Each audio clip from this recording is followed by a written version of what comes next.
الله جل شانه فرمایل چې مونږ لیکل شوی تخته دا حضرت موسی علیه السلام ته ورکړي او په دغه تختو کې هر قسمه نصیحت او هر قسمه تفصیل دا په دغه تختو کې لیکل شوی. اوس دلته کې دا بیانېږي چې دغه تختو کې هو تفصیلی هدایت موجودو، هر قسمه نصیحت پکې موجودو، خود دغه نصیحتنا متکبرین چې کوم خلکو تکبر والا خلکو نو هغوی فایده نشو حاصلولی. هغوی دغه تورات نه او دغه نصیحت نه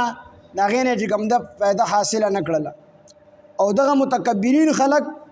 د الله جل جلاله په دربار کې د دې هیڅ قدر نشته دی او دوی ته به د بدو اعمالو بدلا ورکولی شي. او په دې کې تنبیه ته په دې چې د عناد او د استکبار یعنی تکبر انجام ډیر بد وي او تکبر کوونکو د حق قبلولو توفیق دی خلکو ته نه ملاوي. چې کوم خلک تکبر کوي په زړه کې بغض دی، حسد دی، عناد دی، د عناد د وجې نه دی په پیغمبر باندې ایمان نه راوړي. یو دا ده چې سړي ته پته نشته چې دا پیغمبر دی او کو نه دی. یو دا ده چې سړي ته ښه پته چې دا د حق پیغمبر دی، لکه ابو جهل ته ښه پته وه چې رسول الله صلی الله علیه وسلم په حق پیغمبر دی، تسلیم کړی وه، بلکې چا به په پټه باندې او پره بیت الله شریف کې چا تپوس وکړو چې دا راته ووایه چې دا نبي علیه السلام پیغمبر دی او که نه دی. نو ابو جهل ورته ووایي چې بالکل دا په حق باندې پیغمبر دی، خو ما ورته یو پیره انکار کړی دی، یو پیره مې هغه تکذیب کړی دی، زه اوس په خپله جاهله خبره باندې کلک ولاړ.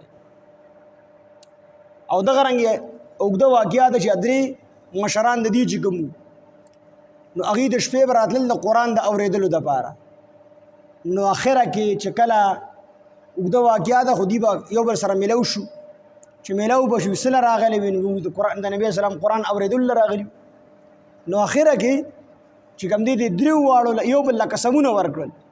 چې دا راته ووایه چې دا رسول الله صلی الله علیه وسلم څنګه سړی دی. نو دی ابو جهل له قسم ورته بېشکه چې دا په حق باندې پیغمبر دی او دا قرآن دا کتاب په چې کوم نازل دی نو دا د بنده کتاب نه دی، دا د الله کتاب دی. خو مسله دا د ایمان په ځکه نه راوړم چې دې خلکو د نبی علیه السلام خاندان والا دی سخاوت شروع کو نو موږ زمون خاندان سره ابو جهل وي زمون خاندان سره مقابله وکړله، موږ هم سخاوت شروع دی مشري شروع کړله نو زمون خاندان والا سره مقابله وکړله نو موږ ورسره مشري شروع کړله، په هغې کې ورسره ښکر وو. نو چې دوی به کوم کار کوو نو موږ به د دوی سره ښکر وو، هغه کار به موږ هم کوو. خو اوس خبر شو چې نبي علیه السلام له الله پیغمبري ورکړې ده، نو چې الله ورله پیغمبري ورکړې ده نو دا خو زما په حق کې نه چې زه پیغمبرۍ دعوه وکړم. اوس د دغې مقابله زه نشم کولی، زموږ پیغمبري خو څه کسبي څیز نه دی چې سړی په کسب سره حاصل کړي، دا خو د الله یو نعمت دی چې چاته یې ورکړي. نو په دې خاندان کې الله نبی علیه السلام ته نبوت ورکو، پیغمبري وله ورکړله. نو اوس مونږ کې خو پیغمبر راتلی نه شي، مونږ کې پیغمبر نه شي راتلی، خو زه به دا کوشش کوم چې دا پیغمبر رانه هم کامیاب نه شي. نو همدا وجه وه چې نبی علیه السلام د حضرت عمر رضی الله عنه د ابو جهل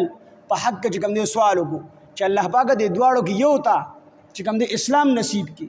او اسلام ته په دې دواړو کې په یو سره قوت ورکړي. نو دا دعا د حضرت عمر رضی الله عنه په حق کې قبوله شوله او د ابو جهل په حق کې قبوله نه شوله. یو ځای کې وجه دا وه چې حضرت عمر رضی الله عنه ته دا پته نه وه چې اسلام حق دین دی او که نه حق دین دی. هغه وایي زموږ دا حق دین دی، پته ورته نه وه، خو چې کله ورته پته ولګېده الله ورته هدایت نصیب. ابو جهل ته پته وه چې د اسلام او د الله د پیغمبر دا په حق پیغمبر دی، خو د ضد او د عناد د وجې نه ایمان نه راوړو نو الله ابو جهل د هدایت نصیب نه کو او حضرت عمر رضی الله عنه د هدایت نصیب کو. چې کوم سړی ضدي وي عنادي وي دته الله د حق تقبلولو توفیق نه ورکړي. یو سړی تکبر کوي دغه تکبر دی دته الله د حق توفیق نه ورکړي. بلکې حدیث قدسی دی الله فرمایي چې دا تکبر چې دی زما صادر دی او څوک چې زما صادر اغستل غواړي ما سره جنگ کول غواړي زه سره جنگ کوم. نو تکبر دا صرف د الله سره ښایي او انسان چې کله عاجزي وکړي الله ته دغه عاجزي خوښه ده. نو دې خلکو تکبر وکړو، دغه تکبر د وجې نه الله دې ته د حق توفیق ورنکړو. پس امنعهم فهم القرآن، یعنی چې کوم خلک تکبر کوي نو الله فرمایي چې زه به د فهم القرآن د قرآن د پوهې نه او په قرآن د ایمان راوړلو نه محرومه کړم. یعنې متکبرینو ته به د قرآن فهم د قرآن پوهه نه ورکولی کېږي او دغه رنګې په قرآن باندې به دوی ایمان نه راوړي. دا نعمت به الله اخلي. دا متکبرین چې دي ضدیان او عنادیان چې دي دی کو د پیغمبر هر قسمه معجزه وویني نو لا یؤمنو دوی ایمان نه راوړي بها په دې معجزې باندې دی ایمان نه راوړي ځکه دې ته خو پته چې دا په حق پیغمبر دی خو د ضد د وجې نه ایمان نه راوړي نو دې خو د مخکې نه پته چې دا په حق پیغمبر دی نو چې معجزه دا خو د پیغمبر د ښکاره کېدو د پرې خلکو ته پته ولګي چې دا پیغمبر دی هغه ته خو د مخکې نه پته ده نو معجزه دې سړي ته پیدا نه ورکي خو دې هر قسم معجزه پیغمبر راوړي خدا متکبرین زدیان او عنادیان دا قسم خلک ایمان نه راوړي. لار د هدایت دی عمومي چې دا سمه لار ده خو دې بیا هم په دغه لار باندې نشي تللی ځکه دې کې ضد دی دې کې عناد دی دې کې تکبر دی. نو الله جل جلاله چې کله دې دغه سن وکړل خپل تاسو ما ویلو چې کوم یو سړی خپل اختیار سره یو قدم په گمراهۍ کې کیدی دا دویم قدم ول بیا الله چې دې په گمراهۍ کې نو دې خپل اختیار سره د حق قبلولو نه انکار کړی دی نو الله ورته د هدایت والا لار ګرانه کړی دا او دا گمراهۍ والا لار ورته الله آسانه کړی دا. یعنی ډومبې دي انکار کړو دې ته خپته لګېدلی چې دا پیغمبر حق دی خو انکار یې کړو یو قدم دی په خپل اختیار سره په گمراهۍ کې ایښو نو بیا د الله جل جلاله د حق قبلولو هغه توفیق سلب کړی دی. دویم قدم ول بیا الله گمراهۍ کې بیا الله د حق قبلولو توفیق نه دی ورکړی. ذالک دا بانهم پدې وجه چې دوی کذبوا د دروغ نسبت کړو به آیاتنا زمون آیاتونو ته الله وی دي د دروغ نسبت کړو نو موږ د حق تقبلې دوه توفیق واغستو